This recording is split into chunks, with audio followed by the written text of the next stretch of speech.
I do want to stop before I introduce the first panel and thank all of the council who came today. I do know that everybody's got other things to do, and I appreciate the fact that you came today. And that Ms. Hayes from the office is here, Rosie's here as well, and thank you very much. So our first panel is going to talk, as you can see from your agenda, about the impact of tax policy on economic development. So if they want to come on up, that would be great. Tom Jerkovich, who I worked with when he was in Mayor Purcell's office, is going to moderate. Frida Player from the Service Employees Union is here. I think she's ready to go. And Bert Matthews, who you see his signs around town occasionally on a project here or there. And Rich Riebling, who I have to say I've known the longest. Rich and I worked in Mayor Fulton's office together in 1981 or 82, I think is what it was. I was an unpaid intern, and Rich was, I think, getting ready to go to law school at that point in time. So, and Beverly Moran is here as well, who is a Vanderbilt professor of law and the former executive director of New York's Business Relocation Assistance Corporation. I'm going to leave it up to the moderator and have at it, Tom. Thank you. Well, thank you, Mary Pat and the folks at Vanderbilt for hosting this, and of course to Vice Mayor Briley for spearheading this effort, and all of you for being here. And it was a pleasure seeing Mayor Barry, who all of us once knew as Megan. Still will now and again, but it's a great honor to call her Mayor Barry. As David mentioned, as I think the agenda points out, this is a panel about the impact of tax policy on economic development, which more narrowly interpreted, I think we're really talking about how to incentivize, or in some cases perhaps de-incentivize, economic growth and development in our community. And we want to talk about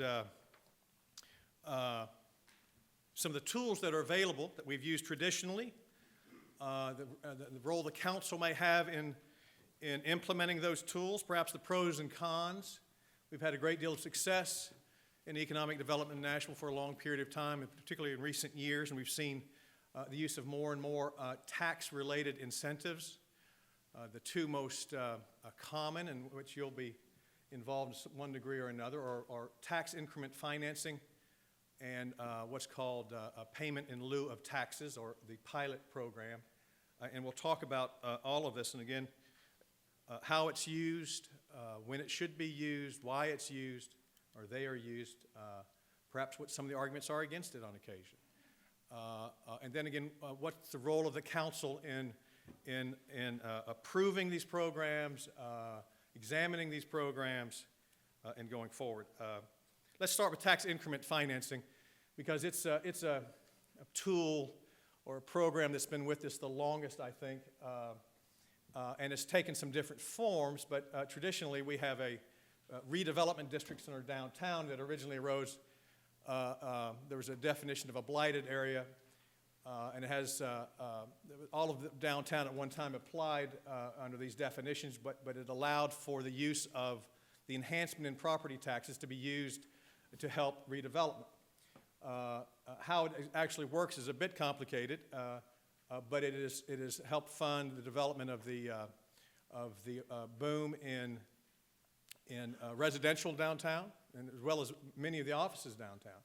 I thought maybe Bert Matthews maybe could start us off and talk a little bit, if you would, Bert, about your experience with tax increment financing downtown, how it works, why, from a developer's point of view, it is useful and needed, if that's in fact what you think, and maybe spend a few minutes talking about your experience with that particular tool. Sure. My name is Bert Matthews. I'm president of the Matthews Company and partner in Colliers International. We are a real estate development and real estate services firm, and have been in the Nashville market for literally decades. We have been a user of tax increment financing, and I thought I might just take the trolley barns, for example, as one of those examples. You saw in the paper today today, MDHA is in the process of going out for bid for 2 of those parcels that are used for parking up there. And I want to go step back and Let me just, can everybody hear okay? Okay, thanks. I can talk louder if you'd like, especially to kind of keep y'all awake, because I think that tax policy, they could have either put us first or right after lunch. So for y'all that need an extra cup of coffee or tea, I don't think any of us will be upset if you go get there. So we used tax increment financing for the trolley barns. That's an example I'd like to use. We received $617,000 for that. We're in the process of the property taxes generated by that piece of property are about $100,000, so that tax increment loan will be paid back in 6 or 7 years.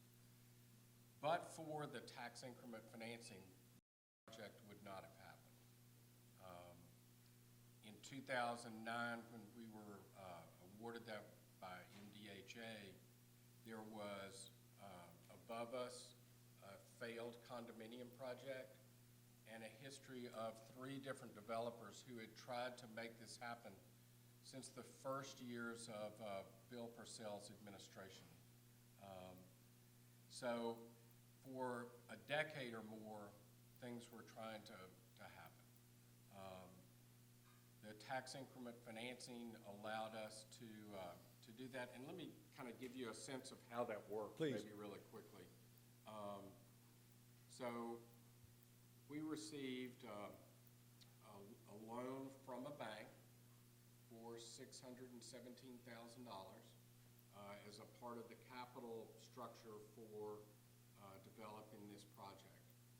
That the sources of repayment for that $617,000 were the incremental increase in property taxes from that development. So if there were no new property taxes generated by that development, I was responsible, or I am responsible for paying those back. It is the increment of value that is created that goes to do that. So these are all new revenues that are created for or from that development that allowed that to happen. So to be clear, if you start off with $100 in your property tax base, and the new development would make that worth $200, or the property tax value, it's that additional $100, that's the increment that is then used to act as the incentive that's funneled back into the project. Correct. Okay. It's just the piece that is added. So the reason I believe that we got that is because it provided a lot of opportunities in terms of office space that wouldn't have gotten built otherwise, sales tax revenues from Pinewood Social, and I think really more than anything else was to prove that location so that now the city can go out and capitalize on the value that it has in those other 2 sites. So it's the incremental increase, it's property taxes that weren't there before, it's property taxes that were generated, in our case, by the project itself, and ones that if the property taxes aren't enough to pay back the loan, we would actually be responsible for paying for it. Now, Rich Riebling, our new Chief Operating Officer and former Metro Finance Director, has a lot of experience with this. Rich, I know you want to comment on this, and you've been deeply involved. You might want to touch base on how many buildings in our downtown area, our greater downtown area, but in fact received TIF. It's in quite a few over the years. Just want to make sure everybody understands sort of the process of how TIF works in terms of who administers it. And under state law, that's set up to be administered by the Housing and Development Agency of the local government, in our case, MDHA. So MDHA makes the decisions on, the final decisions on any of the TIF loans that are made. The council's role in this process, historically and legislatively, is the council has to adopt the redevelopment district for which TIF increment financing is eligible. So the council selects approves the redevelopment district, and the council approves the authorized amount of debt that can be issued for that, within that redevelopment district. When it comes to the individual projects, under state law, that sort of rolls down to MDHA board, and they administer and run that program. I think just as some of the, as Tom asked in terms of what's been done with TIF financing, you've got small projects to big projects. Birch project at Trolley Barnes would be a medium-sized project probably. Some of the money has been used to, in the downtown area to be able to keep buildings historic, to renovate historic buildings. So you've got small projects, and then you have things as large as the Omni Headquarters Hotel, Bridgestone, not Bridgestone, but the AT&T building, which received some TIF financing. Most of your major new downtown buildings all receive some element of tax increment financing. And as Bert said, but for money, but for that additional equity put into it, the projects might well have not occurred, and the result, the city would not have gotten the benefits of not only that development, but the jobs that were created by it, the sales tax generated from the construction ongoing, and the other ancillary benefits. You know, Bert, from a developer's perspective, the but-for issue is pretty important, but how do we as lay people understand that but-for element? In other words, why can't you do the construction, do the development without this additional incentive? Well, because you wouldn't receive the return in order to be able to make it work. So it's basically to give you, it's basically the return. So you would go do something else. And now before we're going to come back for questions for all of these topics in a moment, but before we leave the sort of the traditional tax increment financing in the development districts of downtown, TIF can be used in a broader way now under state law. Rich, are you familiar with that? Have we done projects under that statute yet? Sherry Weiner, Walk us through that. Councilor Weiner is grinning back in the back of the room. You might ask her about this, but yeah, under state law, industrial development boards now also have the power to do essentially tax increment financing by creating what's called an economic development district. This is one that we've been very reluctant to go into. The prior administration was very reluctant to do because of sort of how you would regulate it and the guidelines for it. But in the case of Bellevue, back in 2007, the council authorized essentially a redevelopment district, kind of an economic development district, akin to a redevelopment district, as relates to the Bellevue Mall. The project sat idle for several years. Developers could not get the financing done. And finally, just in the spring, new developers came back in and said they were ready to redevelop that property. It was obviously very much supported in the community. Probably the biggest impediment to growth in Bellevue, or the future of Bellevue, is sort of a dead mall sitting in the heart of that area. And the administration and the council concurred to approve, to amend that plan and authorize, I can't remember the exact amount, Sherry, you'll know, how much? $15 million in tax increment money that will be used to support the redevelopment of that project. Again, the city will maintain the base amount, what it's collecting on that property today. It's just the incremental growth. And I might add that one of the reasons why this was looked at carefully is the value on that property has declined precipitously since the peak of the mall back in the late 1990s, probably early 2000s. So the city has really lost revenue from that mall because of the declining property value on that site. And so that was one of the basic reasons why there was a willingness to go forward with that project, because of the potential growth in the future. Professor Moran, is this, in your experience, and I know that you were the former executive director of New York City's Business Relocation Assistance Corporation, is tax increment financing a tool that we commonly see in other cities? And is it typically a part of the collection of incentives when businesses look to relocate? Is this working? Really? Okay. So tax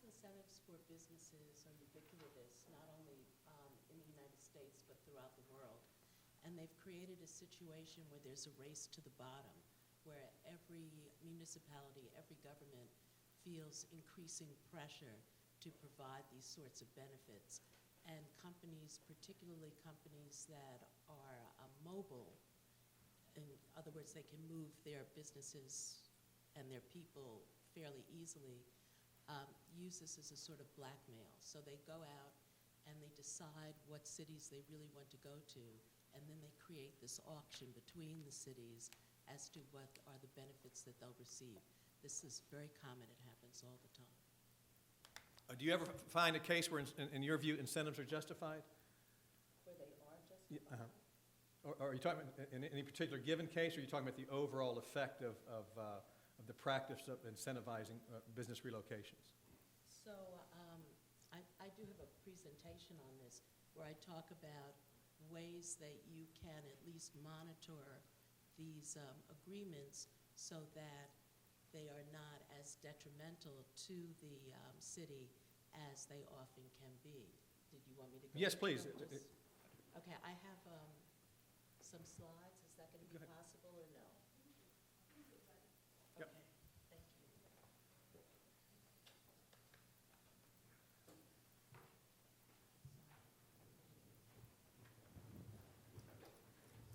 Okay, so this is here, and I can just, how do I eject this one, though? Okay.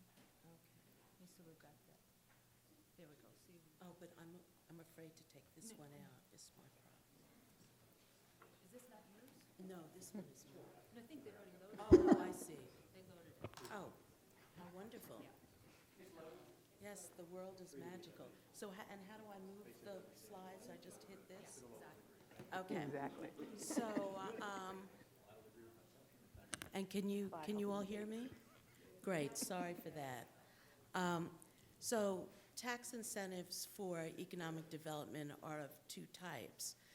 There are generally either tax deferrals or forgivenesses or low-income financing. And the acronyms in Nashville and in most of the rest of the country are pilot for the tax deferrals or forgivenesses based on payments in lieu of taxes, and TIF for the low-income financing. Oh, sorry.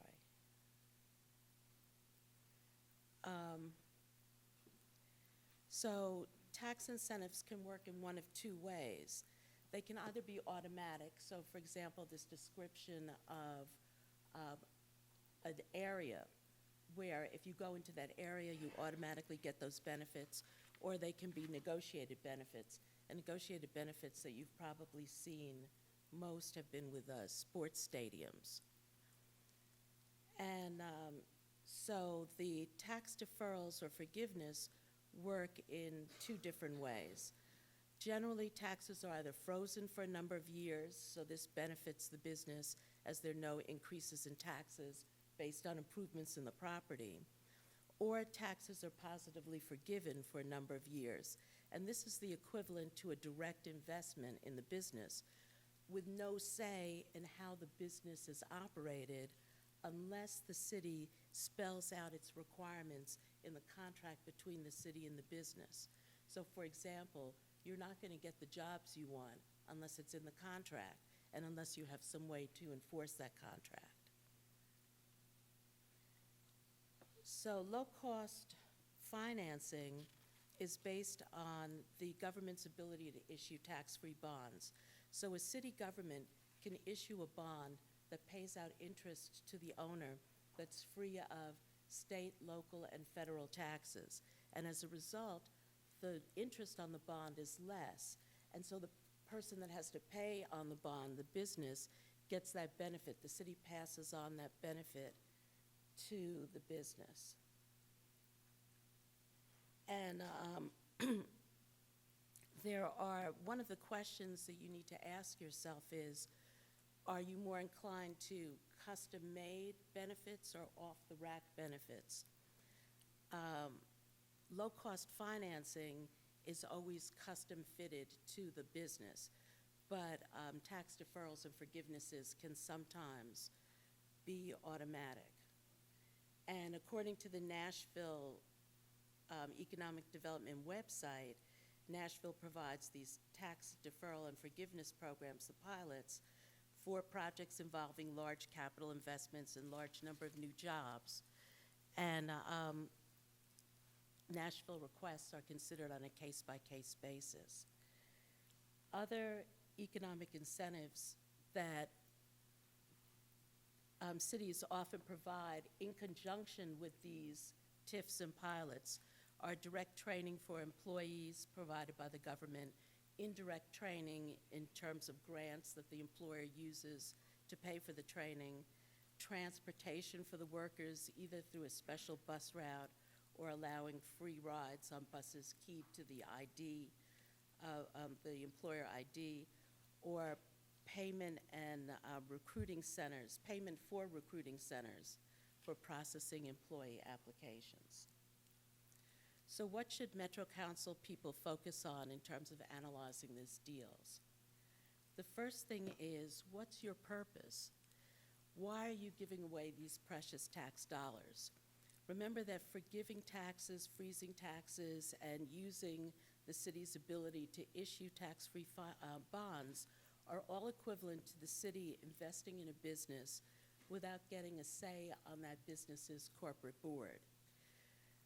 So the Economic Development Office and the city attorneys are there to serve you in setting up this deal. But the contracts they draft cannot achieve your purpose unless you can clearly express that purpose to them. So the next thing you need to be thinking about is what's the deal on paper, because you're never going to get a better outcome than the way the deal is written. So you need to understand how the deal is written, and you shouldn't let anybody fool you, because one of the strategies is to come in with very complex numbers or very complex terms, and to sort of create the situation where you feel that you can't engage with the deal. And if that's the case, if the deal is too complicated to be understood, it's not a good deal.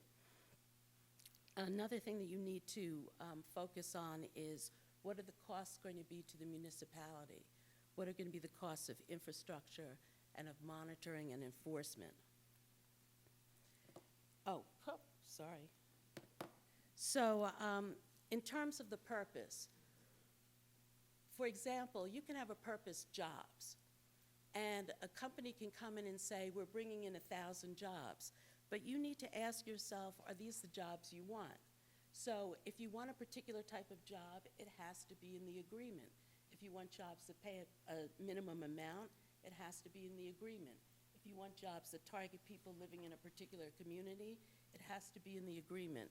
If you want, if the developer wants city help in building critical strengths, you have to decide what those are. You might want revitalization, in which case you have to decide what types of people you want to attract. If the developer is looking at young families, that means the city has to provide schools. If the developer is looking for people who eat at home on occasion, then there have to be supermarkets. If there's a late night crowd, there has to be extra police protection. If you're thinking about commercial revitalization, you have to think about parking and public transportation. If you're thinking about industrial revitalization, you have to think about environmental concerns. So you have to ask yourself, does this deal have a chance of fulfilling your purpose? Does the deal make economic sense for the city? And does the deal on paper contain proper safeguards and enforcement mechanisms? So if everything works out exactly as planned, will you get to what you want? Can you point to what you want proudly? And what are the costs going to be to the city in terms of lost revenues, neighborhood disruption, increased crime, increased cost of infrastructure? Does the deal make economic sense for the city? The best examples are stadiums. There's never been a study that's been really a reputable study that's shown that the cost of stadiums, what governments give to stadiums, comes back in economic development. That doesn't mean that all economic development programs don't bring back, but stadiums particularly don't give back. In terms of proper safeguards and enforcements, one of the buildings was the AT&T building downtown that you talked about. I was involved in the AT&T headquarters in New York City, and AT&T got over $200 million of tax incentives for that building. And you can imagine how embarrassed the the city council was, when the local paper reported that AT&T moved 30,000 jobs out of the city after they opened that building. And it was because the contract wasn't properly written and it wasn't properly monitored. So beyond the contract itself, your obligation as part of Metro Council is to make sure that your city attorney's office and your economic development office have the infrastructure and the talent required for monitoring and complying with these deals.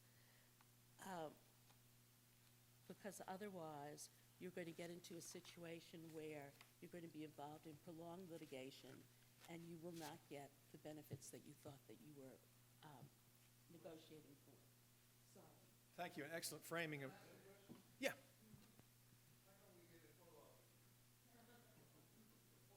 Oh, I'll be here.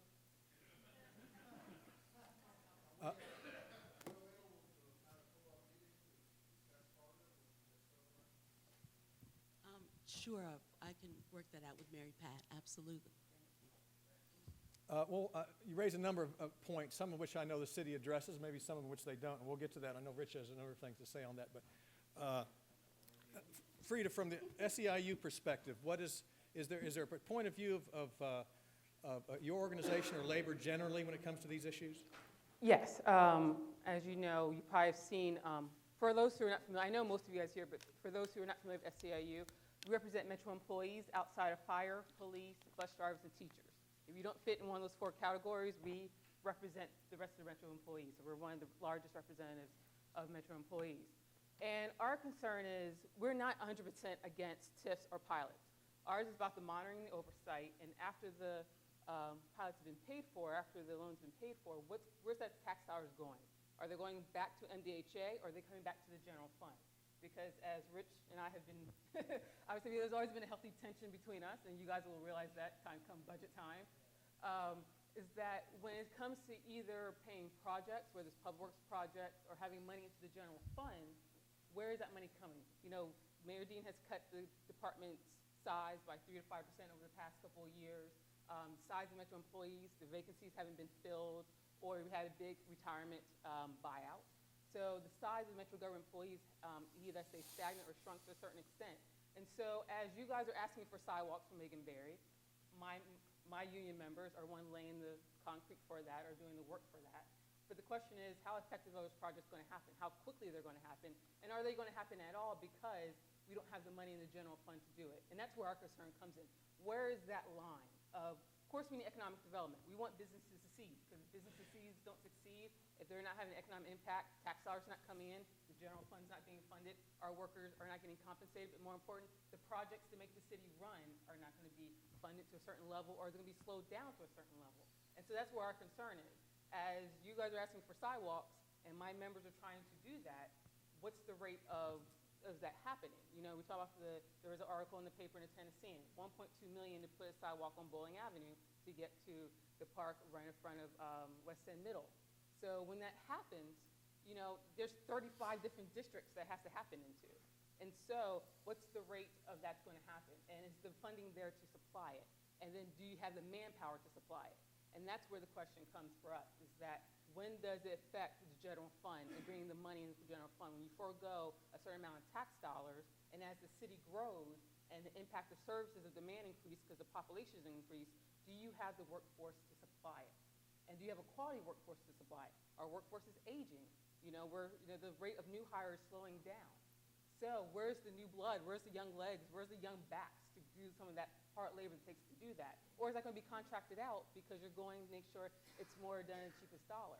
And so that happens. That's not general government employees doing. You have contractors doing it, which is a whole different subject in itself. So that's where our concern when it comes to pilots and TIFs, it's that how is it going to affect the general fund, and where is that balance line where at the end of the day, our workers are not having the compensation issues, or their compensation staying stagnant, or do you just have the money just to fund the departments just to make the projects happen?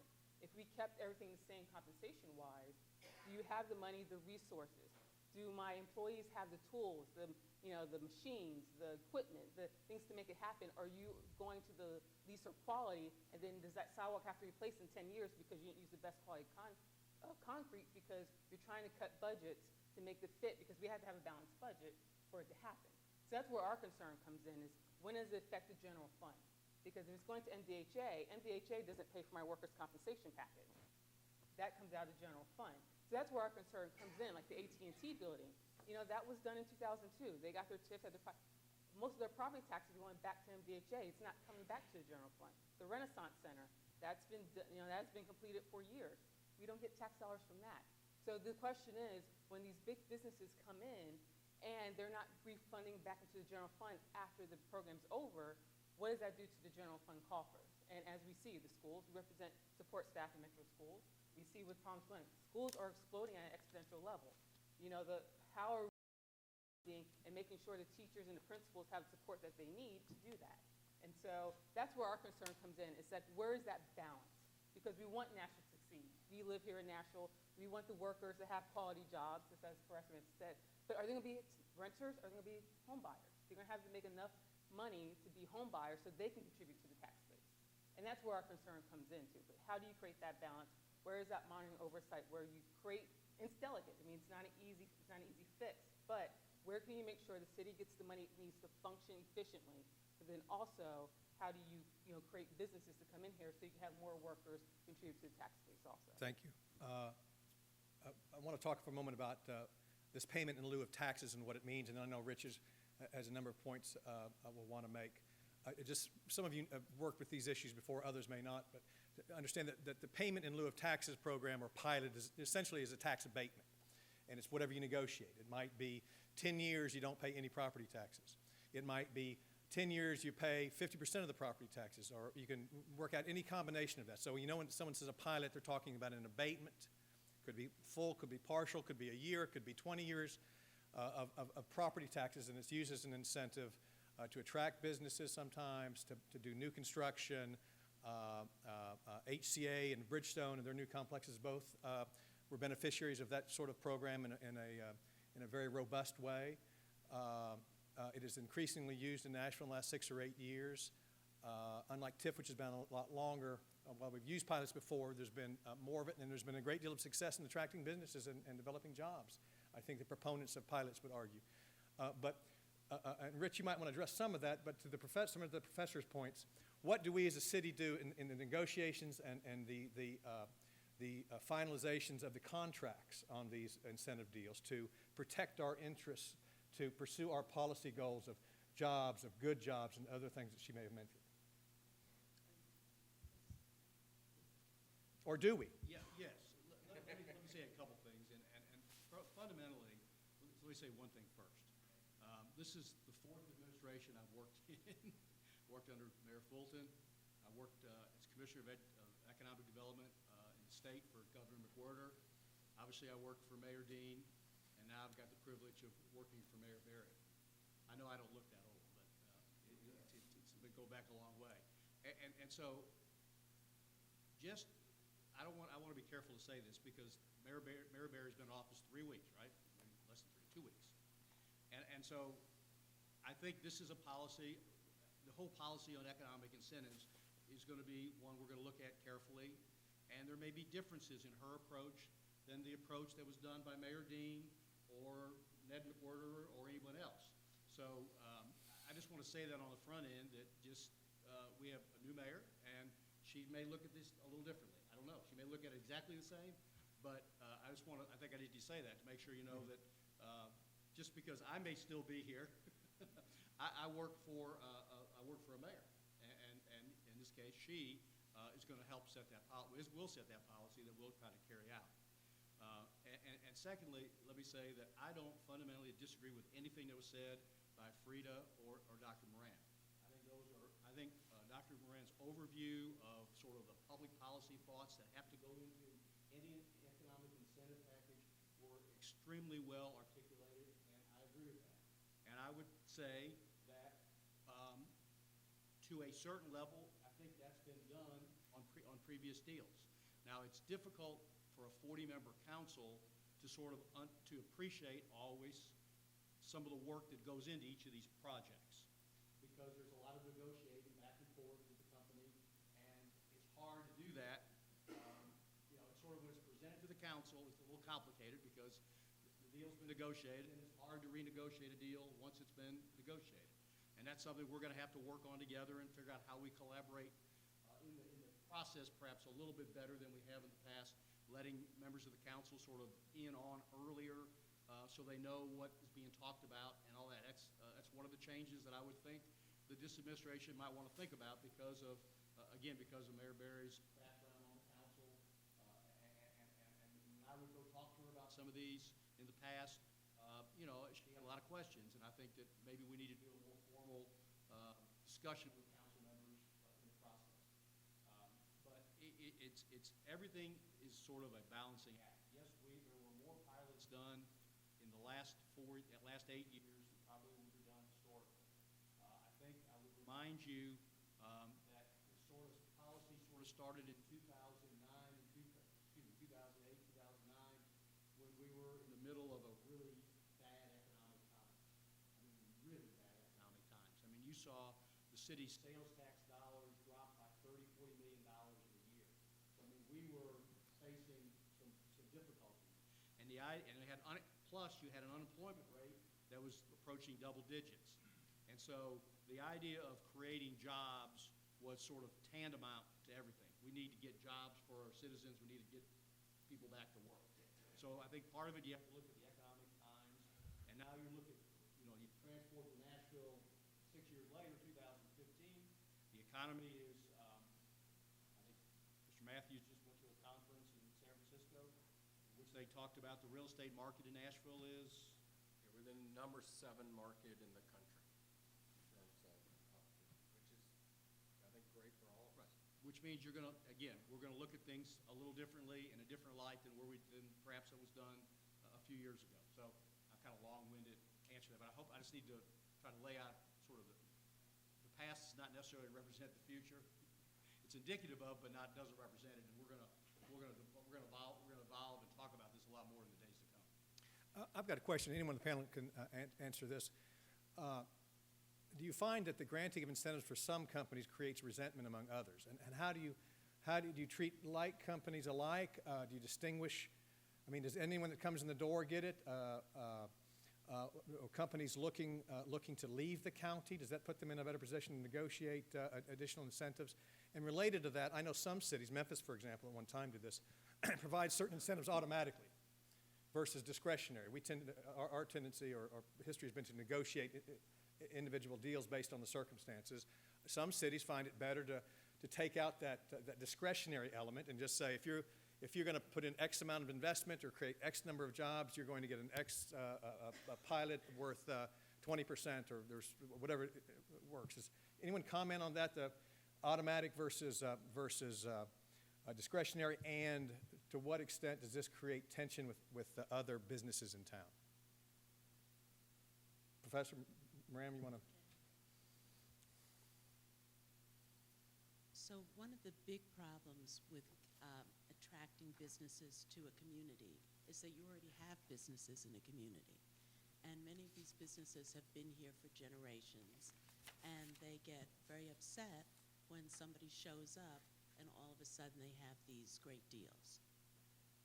Another problem is that when you're talking about these great deals, you're talking about large companies, and large companies have the infrastructure themselves to negotiate custom-made deals, whereas these small companies that you have already on hand, they don't have time. I mean, they're working 6-7 days a week, right? They don't have time to do a whole complicated negotiation.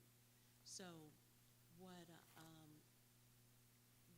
some cities do is if they bring in a big program to one neighborhood, then maybe what they'll do is provide an automatic benefit to the local businesses so that the local businesses can immediately get some payoff from the bringing in of these other companies.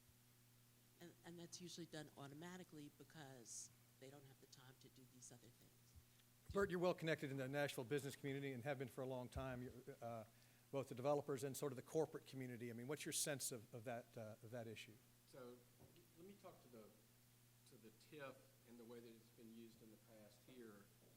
You know, some of these are as small as $80,000 to $100,000, and the way that TIF seems to have been used, or that has been used in the past, is really to incentivize particular areas. So if you look at where TIF got used in the 90s and 2000s, it was to bring residential living to downtown.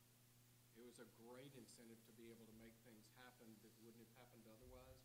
And now that there's all this construction that's going on, very little residential work is being done with TIF because the market itself got proved. And so I think it's really public policy to try to figure out what will incentivize something to happen. And that really is why I think differentiating it makes some sense. In terms of these larger ones that, like Bridgestone and HCA, I think if you go back to one of the things that Professor Moran said at the very beginning, some of these companies are making choices across the country, across the county, and so I think working with that and setting up an appropriate sense of what's appropriate is a good thing to do. Can I put just in one, just make sure we have perspective. Just a couple minutes, then we're going to take some We questions. talk about TIF being, a lot of pilot agreements being done. There's been a dozen done in the last 8 years, so it's not like there's been hundreds of pilot deals done. And in almost every one of those instances, in all but I think 2 or 3 of those instances, it was for existing companies that had already had investments in Davidson County that wanted to expand their operations and do additional, and hire additional people in the county. So it has been used, there's been very little relocation of new businesses to the area. It's been growing our own businesses, helping them grow, and so we have a history with almost every of them in terms of who they've been hiring, the wages they've been paying, so we knew who we were dealing with. And then it's the HCAs, the Community Health, Bridgestone. Those are the companies that have been endemic to Nashville for many years who were the beneficiary of a lot of these pilot agreements. Frida, I'll give you the last word before we take questions. Yeah, I think for us, it's a balance. I mean, I think that's the big stress that we have to put on. Just what's the quality of city services do you want to provide, and the money's there for it. With economic impact, is there going to be studies shown where is the money going? How much money is going to come in? Because also, too, I always get a little skeptical when I say economic impact, because questions at the end of the day, yes, it impacts other businesses and it benefits other, it benefits the Starbucks, it benefits the lunches. The restaurants provide lunches and dinners. But the question is, what's the economic benefit for Metro Government General Fund at the end of the day, or the Capital Improvement Fund? Because you guys want to build things in your districts. And so the question is, when we do these, when you have those balance, is there enough money at the end of the day to make sure Nashville is funded at a well? I mean, I was talking to one of the councilmen saying, you really don't hear a lot about Metro government. When our residents interact with Metro government, they really don't have a bad experiences, except for certain departments where there's natural a lot of red tape. So the question is, are we going to have that natural, are we going to still kind of keep that quality of services up? And that's where our concern comes in as tax policies. At the end of the day, when it comes to budget time, and I come harassing you guys for my workers' increment raises or their benefits being, continue to be paid for, is the money going to be there at the end of the day? Because we're not giving away to certain parts either of downtown, or the economic has come back into tax dollars, 20, 15 years later to sustain the quality of services. And that's what our major concern is. Okay, Bert, quick one. And what I wanted to do is to say in 2017 is a property tax reappraisal year. So the benefit of all this growth is going to become in the total value of what the city is going to be generating in property tax revenue. And you're going to be faced with how to equalize that property tax rate. So just be thinking 2017 is going to be a very, very, very interesting year. Let's take some questions. Yes, ma'am. So if there's a proposed project and they receive tax increment financing and the project fails, what happens? How do you get your money back? Is there a slush fund somewhere? Now, the great thing about it is that property taxes are really ahead of everything. And so the property taxes always get paid. And so for that life, the property taxes basically are paying that off. So the city is never at risk for the payment of those taxes. So any of the loans that Bert may have received, tax increment financing, he or his partners are at risk for that loan, not the city, not MDHA. So if something happens to the project, the only project I could think of that had some, was the Fifth and Main project. That's the one I was Yeah, thinking of. yeah, but that didn't cost the city anything. I mean, we didn't have to pay off that loan or anything like that. That was the developers and the bank for that risk, not the city or MDHA. We talk about negotiating these contracts on a sort of case-to-case basis. How often, it was mentioned about, if you're having a business relocate, you want to have a certain number of jobs that's determined. It was brought up, I think I've granted, something about you require a certain quality of job, I guess, whether it's salary or otherwise. How do we interact with the state when it comes to that? Are we able to do those sort of custom-made contracts when we butt up against them when it comes to stuff like this? When it deals with the agreements on the pilots, that's individual, that's a county matter, not the state. Often these projects are done in conjunction with the state. There's often a lot of state incentives that are added to a project. Dr. Grant talked about training dollars. All of that is done through the state of Tennessee. And almost every one of these projects receive a large number of money from the state for training dollars. And so, frankly, these are work in progress. I think, frankly, they're better now than they were when the Dean administration started, because I think there's been more accountability built into the agreements in terms of number of jobs that they have to maintain and the level of pay for those jobs. So I think, if it's somebody, who's gonna, $20,000 jobs, we're not probably real interested in those. In certain areas of town, 40, 50, it depends on the project. That's the reason why I say it's difficult to have a policy, because it's just, I think you really do have to look at these on a case-by-case basis. Freddie? We are better at building in controls on it now to make sure the city's getting what it's giving up. So, I want to kind of talk a little bit about life after death, because I know Bert was one thing, and Bruce was one thing, and I want to do a little bit more. So, if we're talking about, for instance, on the Raleigh lines, where you're talking about the money getting back in 6 to 7 years, but, we're also looking at scenarios where, after some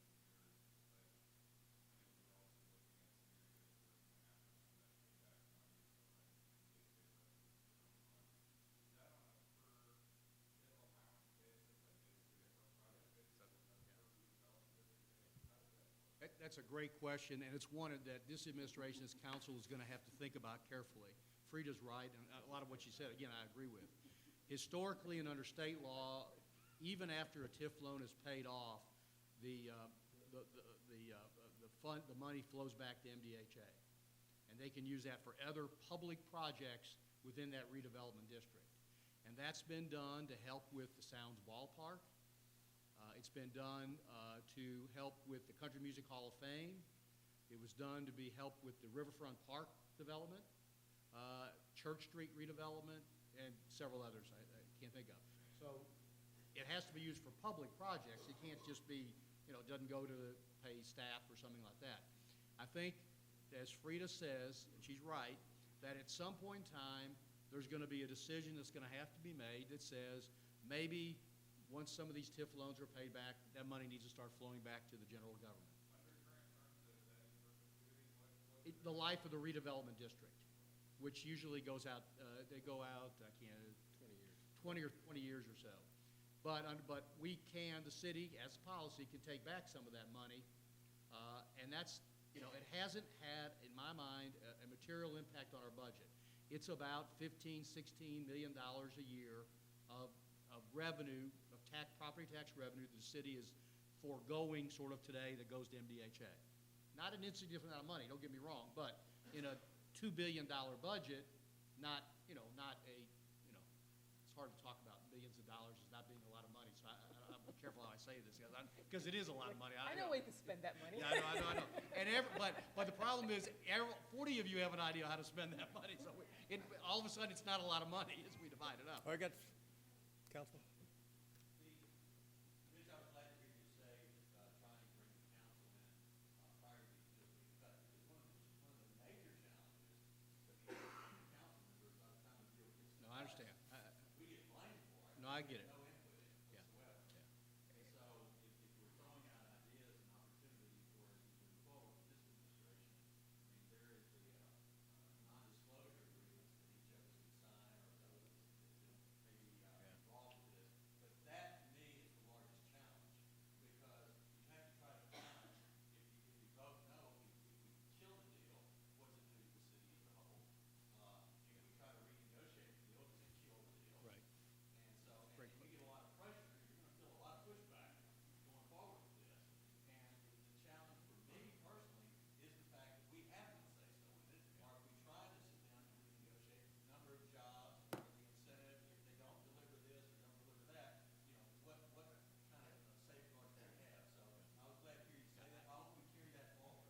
It's hard. I mean, I'm not saying it's gonna be easy because of non-disclosure, confidentiality, things of that nature, but, let me just say that you've heard twice now from Mayor Barry, and she has said both times that she is open and wants to have a very open, collaborative relationship with this city council. I take her for her word, and we'll figure that out. I don't know how it's gonna work, but we're gonna figure it out.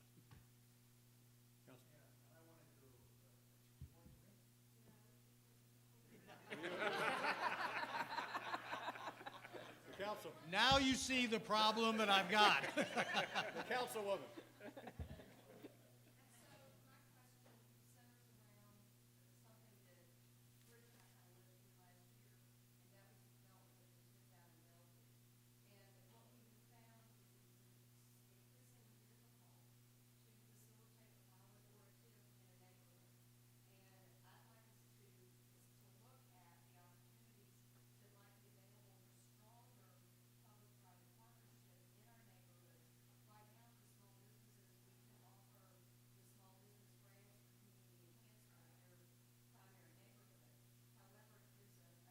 we can offer the small business grants for community enhancement in your primary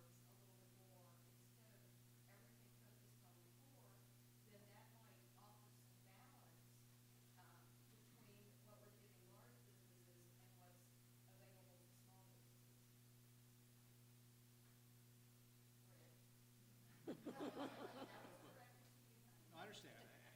That's easier said than done, but we'll work policy. But I would remind you all, everyone keeps talking about only deals were done in the core. I think 2/3 or more of the tax pilot deals were not in the core of downtown.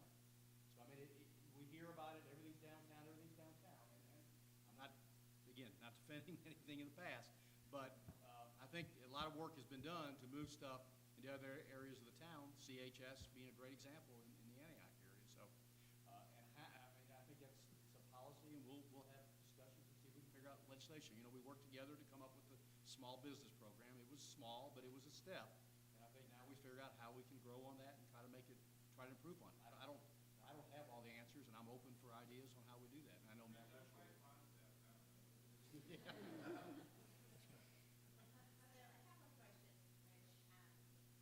I would love to see TIF. Thank you all for inviting me today. I would love to see TIF come down elsewhere. I'm sure a lot of other districts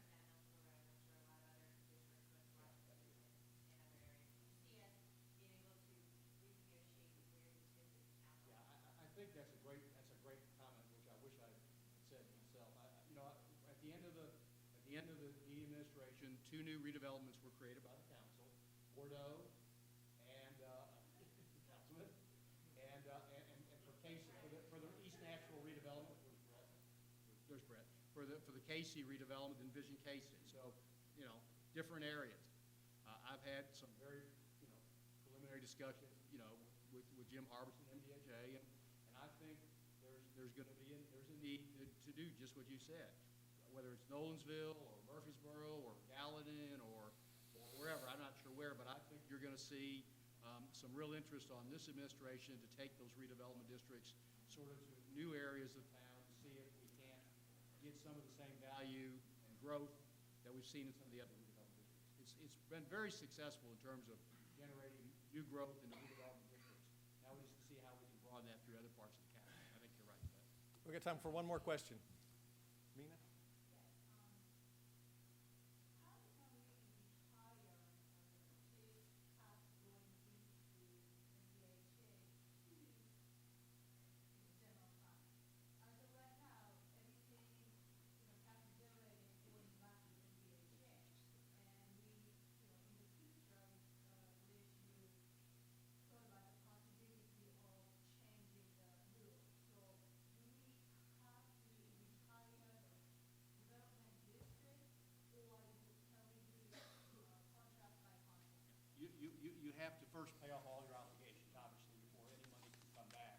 But I think that, I think that's gonna be something that we're gonna have to work with MDHA over the next several years to see how, some of that money can be recaptured for the general fund. It's a matter of equity, it's a balancing act, as Frida used the term.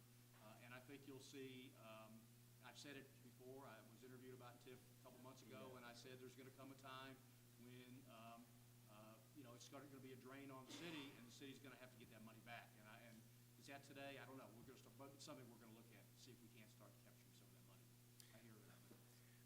I'll just add one final point. In a perfect world, you wouldn't need to incentivize any of this. And you should sort of start, I always thought you should start from that perspective, is that ideally you don't want to provide incentives, tax breaks, businesses or anyone else. But we don't live in a perfect world. Because it can distort the market. It can distort the market. It can undermine your tax base. It can create issues of fairness and equity and resentment in other parts of town and other businesses. So there are potential downfalls to an overly aggressive and poorly thought out incentive program. But in a targeted and smart way, it can be necessary and needed to develop certain areas of town or to bring in certain businesses or to keep certain businesses. I think the key is how targeted it is, how smart it is, how you as policymakers come together on it, how you protect the interests that you want to promote. So and we've had some success in the city with this. But there's always the potential of running amok or undermining the tax base. So keep the focus, keep the eye involved. Remember what's important from a policy perspective.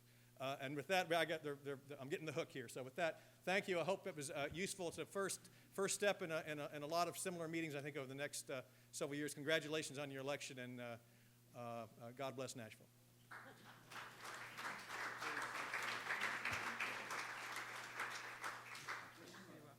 And let's give another round of applause to our panel for coming out on Saturday morning.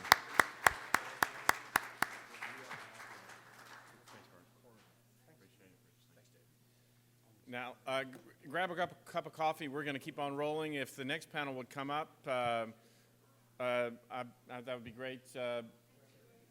Mr. Jerkovich thought he was going to get the last word on economic incentives, but he is not. I am.